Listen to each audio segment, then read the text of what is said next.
একদিকে বাড়ছে Pushpa 2 the rule এর বক্স অফিস সংগ্রহ, অন্যদিকে পাল্লা দিয়ে বাড়ছে সিনেমাটির নায়ক আল্লু অর্জুনকে ঘিরে বিতর্ক বিক্ষোভ। পরিস্থিতি এমনই হয়েছে যে এখন দক্ষিণ ভারতের অভিনেতার সঙ্গে জড়িয়ে গেছে রাজনৈতিক কর্মকাণ্ড। রবিবার আল্লুর হায়দ্রাবাদের জুবিলি হাউসের বাড়িতে বিক্ষোভ দেখানোর সময় একদল মানুষ পাথর ছুঁড়েছেন বলে অভিযোগ করেছেন। রবিবার আল্লু সামাজিক মাধ্যমে নিজের ভক্তদের উদ্দেশ্যে বার্তা দিয়ে সকলকে শান্ত থাকার অনুরোধ জানিয়েছেন। ইনস্টাগ্রামে তিনি লেখেন, আমি আমার সকল ভক্তকে অনুরোধ জানাবো তারা যেন আবেগ প্রকাশের সময় দায়িত্বজ্ঞান বজায় রাখেন, যেমন তারা সব সময় করে থাকেন, এবং অনলাইন বা অফলাইনে কোনো অশ্লীল মন্তব্য বা আচরণ করা থেকেও বিরত থাকুন।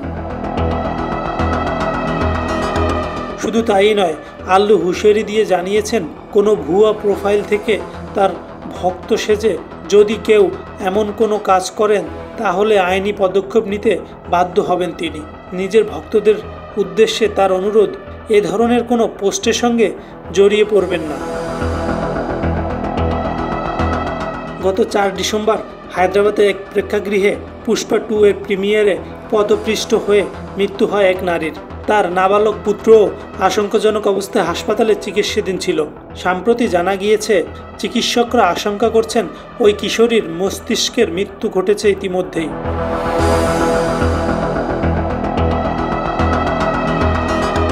এই ঘটনায় এর আগেই গ্রেপ্তার করা হয়েছিল তেলুগু সুপারস্টার আল্লু অর্জুনকে, যদিও পরের দিন তিনি জামিনে ছাড়া পান। হাত জোর করে জানিয়েছিলেন তিনি দুর্ঘটনাগ্রস্ত পরিবারের পাশে আছেন, প্রয়োজনে গুরুতর আহত কিশোরীর চিকিৎসার সমস্ত দায়ভার তিনি নেবেন। এরপর থেকে উত্তেজনা আরও বেড়েছে।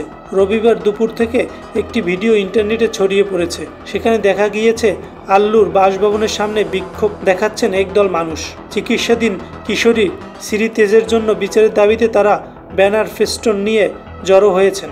ওই কিশোরীর জন্য 1 কোটি টাকা ক্ষতিপূরণও দাবি করছেন বিক্ষোভকারীরা। আল্লুর বাড়ির সামনে তার জবাবদিহি চেয়ে স্লোগান দিতে শোনা যায় তাদের। সেখান থেকেই কাউকে কাউকে পাথর ছুঁড়তে দেখা গিয়েছে বলে অভিযোগ করেছেন। ভাঙচুর করা হয়েছে বাড়ির সামনে থাকা কিছু ফুল গাছের টবও।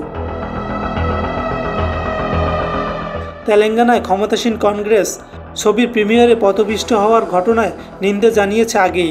বিধানসভাতেও আল্লুকে নিয়ে কটাক্ষ করেছেন সে রাজ্যের মুখ্যমন্ত্রী।